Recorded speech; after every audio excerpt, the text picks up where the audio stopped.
Welcome, this is Auke, and it is time for story time. Well, actually, it's time for a deck profile, but you probably have already guessed that because you read the title and stuff. Anyway, a few days ago, I got a request from BozzLightyr to make a deck profile of my rank up magic fairy deck, which I just like to call rum fairy because one rank up magic fairy doesn't fit in the deck thing, and rum reminds me of an alcoholic drink, and it is funny. A little bit. Alrighty then. The idea of this deck obviously is to use a lot of fairies, and Fairy Cheer Girl and Chaos Xyz Dark Fairy Cheer Girl, and seeing as I can, Utopia, Kestis, Hope V, and Kestis Comet, with a lot of fairies. And how do I get fairies easily for an Xyz summon? Well, Rescue Rabbit and some normals. Let's go through this. Obviously, I'll start with Rescue Rabbit, even though it's not the first card in my deck. That's obviously to get out the level 4 fairies. That should be very obvious. If you're a competitive player and you do not know about this card, then you have missed something for the last long time. Over a year. Well, not over a year, but I don't think it's been out that long, but you've missed something. It can summon in this deck Dueling Dark Witch, Shining Abyss, and Shining Friendship. These are the attack-wise strongest level 4 normal fairies. So level 4 vanilla fairies. These are the strongest 3 if you look at attack power. The Dueling Dark Witch is usually I'll usually go for Shining Abyss. But the Rescue Rabbit, just like if you're using Dino Rabbits, you have Saberstars and Cabazals. You'll usually want to summon Cabazals, because then you'd have the chance to drawing normally into Sabersaurus, which just has 200 more attack, which you can, well, deal damage with. Same with Shining Abyss and Dueling Dark Witch. I could also go with Shining Friendship. Only I normally do not do so because Shining Friendship is the only vanilla target for Nova Summoner. Because Nova Summoner, when it's destroyed by battle and sent to the graveyard, you can special summon a light fairy type monster with 1500 or less attack from the deck. And Shining Abyss has 1600 and Dueling Dark Witch has 1800. So I keep normally unless I have drawn into or have already summoned like at least 2 copies of Shining Abyss and Dueling Dark Witch, then I'll use Shining Friendship. But normally I won't because of Nova Summoner, so I can use it with summon it with Nova Summoner. I have Gores just because it's a really good card, and it's good, and it summons a token, and it's able to deal a lot of damage. Honest, because I have a lot of light monsters. If you run a lot of light monsters and you're not running Honest, that's a very rare occasion, because Honest is just really, really good. Night Assailant as a tour guide of the underworld target. Barely ever you use it for its flip effects, but if you draw it in like your opening hand and you don't draw any tour guides, you might as well use it if you don't have any better options. Usually I do, but it has happened that I would want to use Night Assailant for its flip effect. Then 2 Turbus, because it gets easy rank 3 Xyz plays out.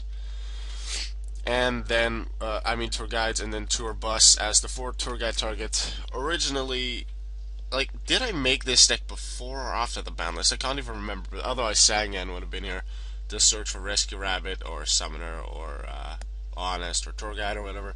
But now it's tour bus. Tour bus is actually quite helpful in any decks that use Rescue Rabbit. Like, you might not be able to shuffle Rescue Rabbit back into the deck, but let's say you use 2 Shining Abyss for an Xyz summon for Rabbit. Then later on you use Tour Guide and Turbus, you'd attach Turbus, you can shuffle back a Shining Abyss into the deck so that you'll have 2 again, so you can use second Rescue Rabbit to summon him. Seeing as there's also Dueling Dark Witch and Shining Friendship as possible targets, that's not really too necessary, but it can always help.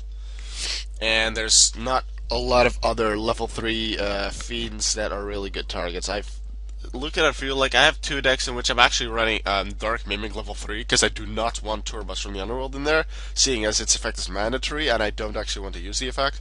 So then I just run a Dark Mimic level 3 just Like, because if it's destroyed by battle and sent to the graveyard, you can draw one card, and I'll almost always Xyz summon with Tour Guide. But I've had before, like with Sangan, that I summon it with Tour Guide, but don't actually Xyz summon, and then Sangan can still get its effect off. And then same with Dark Mimic level 3. I haven't actually used those decks yet. I just threw them in as a quick replacement. When I start using a deck again, then I'll see how it really works and if I might want to replace it. But you have to understand, like, look at the amount of decks I have. I haven't counted them in the last couple of weeks, but it's over 130. And this is just on this account. Not all of them are competitive. Not all of them are actually finished. I have a couple of decks that have like only 20 cards because I'm still building them, or I was starting with a deck concept but never finished it. So then it goes down until like somewhere around 120, and then I still have my other account, Gneton, with like 15 decks. So that's why I, for one, have this huge variety of decks, and second, that sometimes I have to rethink about what the deck really is about and about the combos because I have just so many decks I have to get used to. But I like that. Also, I have BLS. I purposely skipped that because I hadn't discussed any of the dark monsters yet. I have 1, 2, 3, 4, 5 dark monsters, and then I have 1, 10, 11, 12, 13 lights, not including BLS, because BLS can't exactly banish itself, summon itself. Then I have Dark Hole, obvious, Heavy Storm, staple, Monster Reborn, staple, MST, staple, Pot of Avarice to shuffle stuff back.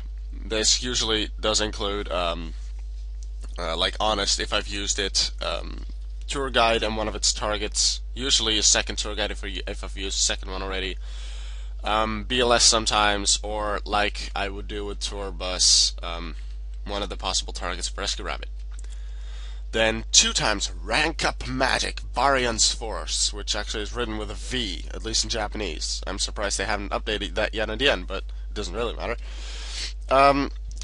You target an Xyz monster you control, and Xyz summon one number C, or Chaos Xyz, so Chaos number or Chaos Xyz, of the same type as that monster, but it has to be a rank higher than the original Xyz monster.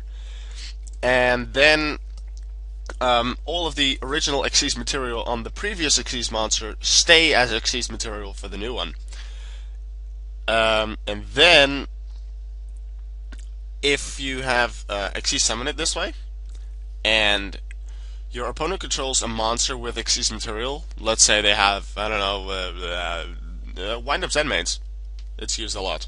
Wind-Up Zenmains, if your opponent controls a monster with material, you take one of those materials and attach it to your own monster as Xyz material. So that's nice. You can use your effects more often, although it's usually once per turn effects, so the detaching effects for the Chaos numbers and the Chaos Xyz. But at least the opponent will have an Xyz material less to use, and that's very helpful in the case of Zenmains. Then I have 2 copies of Silent Doom and 3 copies of Swing of Memories. They pretty much serve the same purpose. They special summon one of these 9 from the graveyard, so I can use them for an Xyz summon. Silent Doom summons them in defense position and make them unable to attack.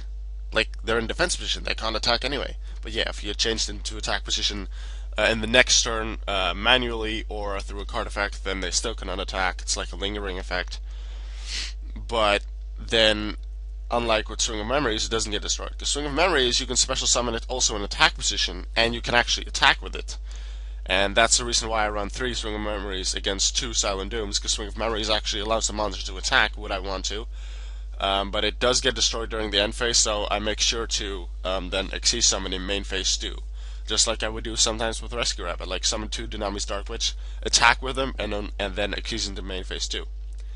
3 copies of Common Charity. This is the Allure of Darkness of normal monsters, and it's a trap, and it's not a spell, but okay. You draw 2 cards and then banish one normal monster in your hand. If you do not have any normal monsters in your hand at the time that you have to banish, all of your cards in your hand are sent to the grave. So normally I make sure that I have at least 1 normal monster in my hand before I use it. And otherwise it's a risk, because if you then don't draw it, you lose all of your cards. I used this deck in Duel. I can't remember which Duel it was. It wasn't too long ago, but I did not decide to take the risk in that one with that. I have returned from a different dimension, summoning banished monsters by paying half your life points, but during the end phase they are destroyed. Cards that are banished are Rescue Rabbit, so I can use its effect again. Other cards that might be banished are like one light and one dark due to BLS, and other normal monsters due to common charity. So I can just summon them back and then possibly attack with them what I want to, and then exceed with as many as I can so they don't get destroyed. Or banished, I mean. And then I run the Solemn Duo, Solemn Judgment, Solemn Warning because they work very well. Side deck, I have some interesting cards in here. Wind Up Zen Mains and Leviathan the Sea Dragon as the basic tour guide targets for, well, tour guide targets. The ones I want to exceed summon into Zen Mains is just because it's a really good wall and it can destroy stuff. Leviathan should be very well known to Rabbit players, is able to summon Rabbit back to the field so it can summon other stuff, like summon two of these again and then go into another Xyz. I'm going to skip over this one for a moment. Then I have Maestro the Symphony Djinn, a wall, and its effects might actually work pretty well, summoning setting a monster in defense position, making you able to get over it, which sometimes is not possible. I'm going to skip some more. Starlight Parallel Dynamo requires 2 level 4 light monsters. Well, I've got 12 of them, so that shouldn't be too difficult.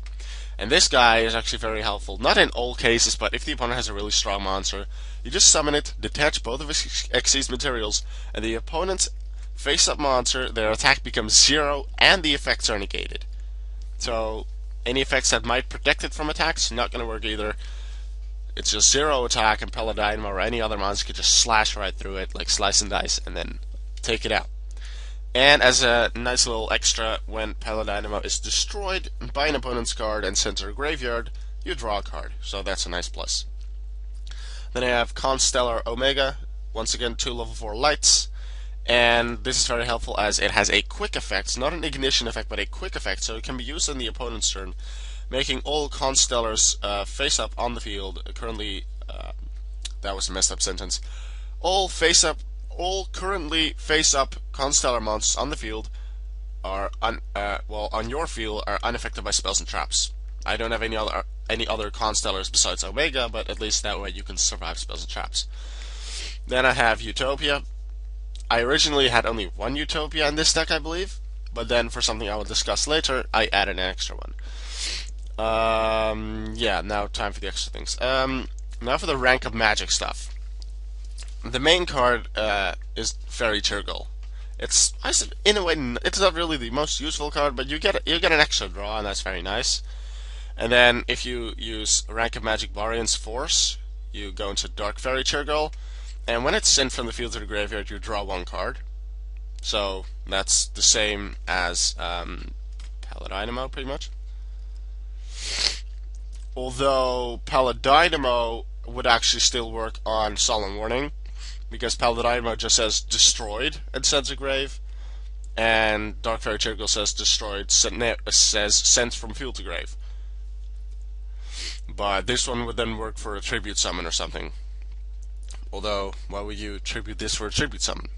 Anyway, when it has like all of the Chaos Xyz monsters and the Chaos numbers whose whole idea is it to be summoned with Rank of Magic Barian's Force, they all have an extra effect or just one effect that is only active when they have a specific monster as Xyz material. In Chaos Xyz Dark Fairy Churgle's case, that is Fairy Churgle. So the whole idea is that you detach, when you detach an Xyz material, you do not detach Fairy Churgle so that you can actually use the effect next turn. When Dark Fairy Churgle has Fairy Churgle attached to it as the Xyz material, when it destroys an opponent's monster by battle, you can detach 1 Xyz material and inflict 400 damage to your opponent for each card in your hand. And due to the extra draw you can get from Fairy Churgle, that can be quite a bit of damage. Very nice burn damage. Then originally I just had 1 Utopia and then 1 Kestis the Meteor. I don't summon Kestis too often, but it can do its job. Although I usually find myself in situations where Kestis is not too useful. But if I am able to summon it and I know I have rank of Magic Barian's Force, then I may use it because of Chaos number 105, Burning Nuclear Kestis the Comet, which is summoned with this guy, Kestis the Meteor, as an Xyz material through rank of magic, and then the normal effect is when this card destroys a monster by battle and sends it to the graveyard, inflict damage to your opponent equal to half the destroyed monster's original attack. So that's already quite a nice effect. But when it has Kestis the Meteor attached with as an Xyz material, then once per turn you can detach one Xyz material from this card to target one monster your opponent controls, destroy it, and if you do, inflict damage to your opponent equal to its attack. Not even half the attack. No, attack. And it can still attack that turn. So that is quite the powerful effect. And this guy here, Chaos number 39 Utopia Ray V, actually has that same effect if it has a Utopia monster attached to it. So that is very nice. And Utopia Ray V's other effect is when this card in its owner's position is destroyed by an opponent's card, either by battle or by card effect, and sent to its owner's graveyard, you can target one Xyz monster in your graveyard, return that target to the extra deck. I'm pretty sure this was in the duel video as well. The opponent took it from me and then destroyed it, which means it wasn't in my possession when it was destroyed. There's not a lot of cards that say this, when this card in its owner's possession is destroyed by an opponent's card. It was in their possession, so I wasn't able to shuffle Utopia back into my extra deck at the time. Now, something that will be in the Yu-Gi-Oh! Discussion video later on the rank of magic cards once Numeron Force is out. Barian's Force says Xyz summon one rank higher, and it has to be the same type. So, what I used to do if I just wanted a strong monster like Kestis the Comet, and I've tried this in a couple of decks, just summon any rank 4 warrior. It doesn't matter if it requires 2 or 3 Xyz material. Like, I could use Utopia or Starly's Paladynamo or Photon Papilloperative as a warrior. There's a good amount of others that are warrior, and then just use rank of magic to go into this guy if I needed the 2800 attack, and I would get a nice extra effect with it. I wouldn't get the effect that it gets from Kestis the Meteor, but it's still very nice to use. But then Utopia Ray V came out, and I'm like, you know, I can summon Utopia very easy. One, because it's still a very helpful effect, and it only requires 2 monsters as opposed to 3 that Kestis the Meteor needs. So this is a lot easier to summon. Just 1 Rescue Rabbit and 1 Barian's Force, and you got yourself a Utopia Ray V. So I run 2 Utopias because, well, dang it, this video has been going on for too long. Just let me get back on there. La la la la la la. Not going into admin mode, did that accidentally at one point. Luckily that wasn't a serious one. Oh, look at my old Constellar deck. That's like old and never finished. Never used it actually. Anyway, back to this deck. I'm almost done. Where was I? Yeah, 2 Utopias, because it's a warrior. Still a very useful effect. Can be used for both Utopia Ray V and Kestis. And then finally I have this guy. Why do you have this guy without Shark Drake? Well, that is because of Barian's Force. Especially when Limited Barian's Force came out, I was looking at that, and there's a difference between the two, like advantages and disadvantages to both of them. Same for Numeron Force, it'll come out later, probably. Rank of Magic Limited Barian's Force needs a rank 4 Xyz on the field, and then you summon a rank 5. That is all it can do. Barian's Force can take any rank of Xyz monster and then summon 1 rank higher, not just a rank 4 and then summon a rank 5. Barian's Force does require the monster to be the same type. That is not required with Limited Barian's Force. So with Limited Barian's Force, you would be able to take Maestroke and then create Utopia Ray V, because Maestroke is rank 4 and you don't require the type. Then another advantage of Barian's Force is that it requires well, it can summon, besides a chaos number, it also could summon chaos XCs like Dark Fairy Circle, which limited Barian's Force cannot. But I'm not going to go into full detail on that. I've already said too much. That's for the Yu-Gi-Oh discussion for later. The reason why I have this one is because I wanted to make use of the that you can use any rank Xyz monster and that it has to be the same type. And I don't often use Sharkdrake Vice, but I was looking, it's a rank 4 Sea Serpent Xyz. I'm like, okay, so we need one rank lower, so rank 3 Sea Serpent Xyz. And then here you go, Mermal Abystrite and Nightmare Shark. Mermal Abystrite had 3, which originally was Nightmare Shark wasn't on here yet. I believe when Rank of Magic was first uploaded. I think I was like, no, I'm not going to summon Abystrite because 3 level 3s. I just want to be able to summon it with Tour Guide, and then Nightmare Shark came about. I'm not going to use its effect for anything. I really only have Nightmare Shark in there so I can Barian's Force into Sharkdrake Vice.